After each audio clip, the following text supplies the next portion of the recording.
പ്രിയപ്പെട്ട പ്രേക്ഷകരെ, ഛത്തീസ്ഗഡിൽ അറസ്റ്റിലായ കന്യാസ്ത്രീകളുടെ ജാമ്യാപേക്ഷയിൽ NIA കോടതിയുടെ വിധി നാളെയാണ്.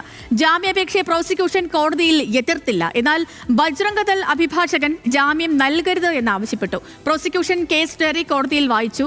NIA അന്വേഷിക്കേണ്ട കാര്യങ്ങളില്ലെന്ന് NIA അഭിഭാഷകൻ അറിയിച്ചു. നാളെ ജാമ്യം ലഭിക്കുമെന്നാണ് പ്രതീക്ഷയെന്ന് കന്യാസ്ത്രീകളുടെ അഭിഭാഷകനും അറിയിച്ചു. ശരത്ലാൽ ചേരുന്നു ഛത്തീസ്ഗഡിൽ നിന്ന് തത്സമയം. നമുക്കിപ്പം ശരത്ത്, ഇന്നിപ്പോൾ കോടതിയിൽ വിശദമായ വാദം നടന്നു, വാദം പൂർത്തിയായി. ഇതിൽ കേന്ദ്ര ആഭ്യന്തരമന്ത്രി അമിത്ഷാ അടക്കം ഇടപെട്ട കേസാണിത്.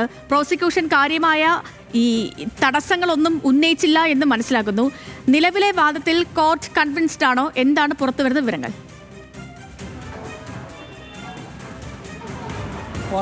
അതായത് 4 മണിക്കാണ് വാദം ആരംഭിച്ചത്. 4:12, 13 വാദം കഴിയുകയാണ് ചെയ്തത്.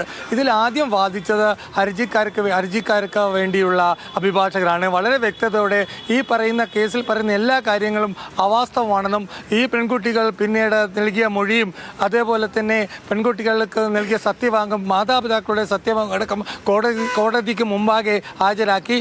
അത് മജിസ്ട്രേറ്റ് അറ്റസ്റ്റ് ചെയ്ത കോപ്പികളാണ് ഹാജരാക്കിയത്. അതുപോലെ തന്നെ രണ്ടാമത്തെ പ്രധാനപ്പെട്ട കാര്യം എന്ന് പറഞ്ഞു കഴിഞ്ഞാൽ ഇതിലെ കേസ് ഡയറി ഉടൻ തന്നെ ഹാജരാക്കപ്പെട്ടു. ഈ പ്രോസിക്യൂഷൻ ഇതിലെ ഒരു കാര്യം ഒരു ധാർമ്മികമായ ഒരു നിലപാട് പ്രോസിക്യൂഷൻ എടുത്തു എന്ന് വേണം നമുക്ക് പറയാൻ. ഏതായാലും പ്രോസിക്യൂഷനോട് നിങ്ങൾ ജാമ്യാപേക്ഷക്കെതിരെ കടുത്ത ഭാഷയിലാണ് ഈ ബജ്രംഗ് ദളിന് വേണ്ടി ഹാജരായ സുനിലിന് വേണ്ടി ഹാജരായ ബജ്രംഗ് ദളിന് ഹാജരായ അഭിഭാഷകൻ ധനഞ്ജയ് ഗോസ്വാമി വാദിച്ചത്.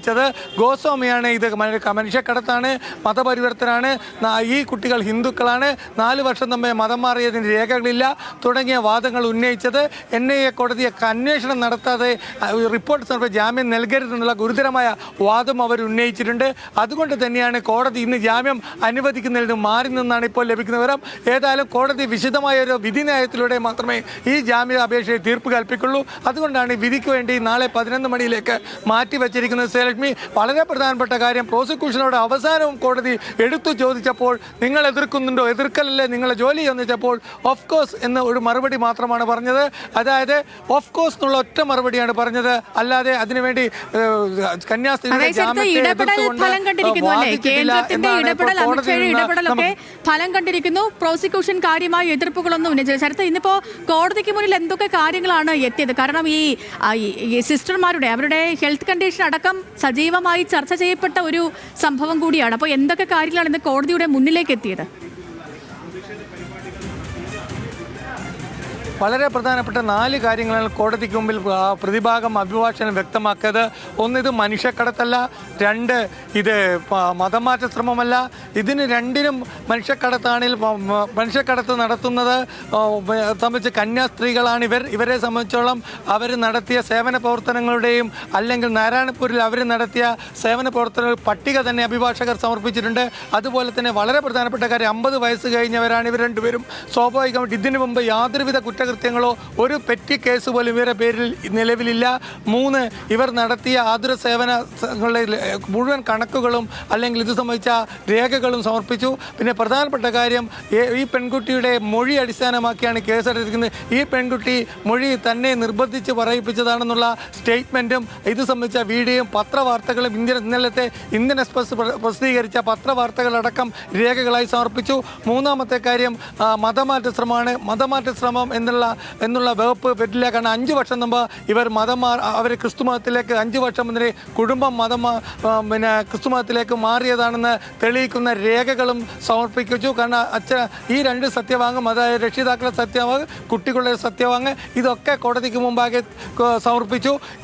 ഇതിനെ ഒന്നും ഖണ്ഡിക്കാനോ വാദിക്കാനോ പ്രോസിക്യൂഷൻ തയ്യാറില്ല. ഇതിനെയൊക്കെ ഖണ്ഡിച്ച് വാദിച്ചത് ബജ്രംഗ് ദളിന് വേണ്ടി ഹാജരായ സുനിൽ നിഗത്തിന് വേണ്ടി ഹാജരായ ബജ്രംഗ് ദളിൻ്റെ അഭിഭാഷകനാണ് ഗോസ്വാമിയാണ്. ധനഞ്ജയ് ഗോസ്വാമിയാണ്. അദ്ദേഹത്തിൻ്റെ വാദം, അദ്ദേഹം പറഞ്ഞിരിക്കുന്നത് അന്വേഷണം നടത്താതെ ഒരിക്കലും ജാമ്യം കൊടുക്കരുത്, ഒരു ഗുരുതരമായ കുറ്റമാണ്, ഇതിൽ ഉന്നതതല ഇടപെടലുകൾ ഉണ്ടായിട്ടുണ്ട് എന്നൊരു ആരോപണവും പക്ഷേ കോടതി ഇത് ചെവിക്കൊള്ളാൻ തയ്യാറില്ല. കോടതി ഒരു വാക്കാൽ നിരീക്ഷണവും നടത്തിയിട്ടുണ്ട്. ഇത് ഇത്ര വരെ എത്തേണ്ട കേസാണോ, ഇത് വളരെ ലളിതമായ കേസല്ലേ എന്ന രീതിയിൽ തുടക്കത്തിൽ തന്നെയുള്ളൊരു മനോഭാവമാണ് കോടതി സ്വീകരിച്ചെന്നാണ് നമുക്ക് ലഭിക്കും. എന്നാൽ അഭിഭാഷകൻ്റെ അതായത് ബജ്രംഗ് അഭിലാഷിൻ്റെ വാദം വളരെ കർക്കശത്തോടെയായിരുന്നു, രേഖകൾ നിരത്തിയുള്ള വാദമായിരുന്നു. ഈ കുട്ടികൾ പറഞ്ഞത് ശരിയാണോ, അതായത് നേരത്തെ പോലീസ് കസ്റ്റഡിയിൽ നിന്നൊന്ന് പറയുന്നു, പുറത്തു പോയി വേറൊന്ന് പറയുന്നു. ഇത് അന്വേഷിക്കണം, ഇത് അന്വേഷിച്ച ശേഷം സത്യാവസ്ഥ കണ്ടെത്തിയ ശേഷം മാത്രമായിരിക്കണം ജാമ്യം നൽകേണ്ടത് എന്നൊരു വാദമാണ് ബജ്രംഗിന് വേണ്ടി ഹാജരായ അഭിഭാഷകൻ ധനഞ്ജയ് ഗോസ്വാമി വ്യക്തമാക്കിയത്. സ്വാഭാവികമായിട്ടും ഇതുകൊണ്ട് മാത്രമാണ് ഇന്ന് ജാമ്യം അനുവദിക്കാതിരുന്നത്. അദ്ദേഹത്തിൻ്റെ വാദത്തിന് ഉള്ള മറുപടി അല്ലെങ്കിൽ അദ്ദേഹത്തിൻ്റെ വാദം കണക്കിലെടുക്കുമ്പോൾ പ്രധാനമായ ഒരു ജഡ്ജ്മെൻറ്റ് തന്നെ വരണം. കാരണം സെഷൻസ് കോടതി NIA അന്വേഷണത്തിന് ഉത്തരവിട്ട അന്വേഷണ കോടതി മുന്നിലേക്ക് റെഫർ ചെയ്ത കേസാണ്. സെഷൻസ് കോടതിൻ്റെ അധികാര പരിധിയിൽ വരുന്ന കേസല്ല. പ്രധാനമായിട്ടും NIA കോടതി ഈ കേസ് പരിഗണിച്ച് തന്നെ പ്രോസിക്യൂഷന്റെ വിജയമായി കണക്കാക്കണം. NIA അഭിഭാഷകരാണ് ഈ കേസ് പരിഗണിക്കണമെന്ന് ആവശ്യപ്പെട്ടത്. അതനുസരിച്ച് സ്വീകരിച്ചത് കൊണ്ടാണ് ഈ സിസ്റ്റർമാരുടെ കന്യാസ്ത്രീകളുടെ ആ ബെയിൽ ആദ്യഘട്ടത്തിൽ തള്ളിപ്പോയത് പോലും ഇപ്പോൾ പ്രോസിക്യൂഷന്റെ വ്യത്യസ്ത നിലപാട് സ്വീകരിച്ചിരിക്കുന്നു. കേന്ദ്രത്തിന്റെ അടക്കം സമ്മർദ്ദം ഈ വിഷയത്തിൽ ഉണ്ടെന്ന കാര്യം നമുക്കറിയാം. ബജ്രംഗദളിന്റെ അഭിഭാഷകൻ ഇന്ന് സ്വീകരിച്ച നിലപാട് ഈ ജാമ്യം നൽകരുത്, ഇത് ഗുരുതരമായ ഒരു ക്രൈം അവിടെ നടന്നിട്ടുണ്ട് എന്നൊരു കാര്യം ബജ്രംഗദൾ കോടതി അറിയിച്ചിട്ടുണ്ട്. ഇതിൽ NIA സ്റ്റാൻഡ് എന്തായിരുന്നു ഇന്ന്?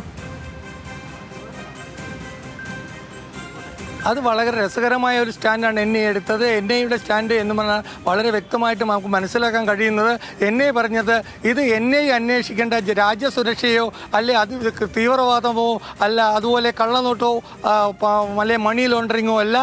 ഇതുകൊണ്ട് തന്നെ ഇത്തരമൊരു കേസിൽ NIA വരേണ്ട കാര്യമില്ല.